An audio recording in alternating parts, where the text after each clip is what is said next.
দেখেন এপাশে কিন্তু কূপ ছিল, এখন আসলে কূপটা ঢেকে দেওয়া হয়েছে। বিশাল, দেখতে পাচ্ছেন অনেক বড় একটা কূপ, সেই ব্রিটিশ আমলে আসলে এটা নির্মিত কূপ। আমাকে কিন্তু যে পাশে একটা ছোট ভাই আছে এলাকার, নাম কি ভাই আপনার? আমার নাম সুহান। সোহান ভাই কিন্তু আসলে আমাকে গাইড করে নিয়ে আসছে এই পাশে রাজবাড়ির পিছনের অংশে, তারপর মন্দিরের অংশে। তো মোটামুটি ভালোই সাপোর্ট দিছে কিন্তু সোহান ভাই, নাহলে কিন্তু আমরা ওই রাজবাড়ির যে মূল অংশটা ওই পাশ থেকে কিন্তু চলে যেতাম। তো ভাইয়া কিন্তু আমাকে এই পাশটা নিয়ে আসলো। তো পুরাটাই কিন্তু রাজবাড়ির সম্পত্তি। এখানে এই ঘর, তারপর এই পাশের ঘর, এই পাশে কূপ কল, আর ওই পাশে মন্দির। বিশাল এরিয়া ছিল এক সময়, এখন আসলে কোনো কিছু অবশিষ্ট নেই, ধ্বংসপ্রায় অবস্থায় আছে।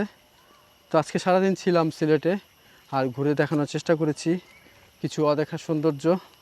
আর ইতিহাসের আলোকে কিন্তু এই জৈন্তাপুরের রাজবাড়িটা আপনাদেরকে দেখালাম, আর এই জৈন্তাপুর রাজবাড়ির কিছু ইতিহাস তুলে ধরার চেষ্টা করলাম।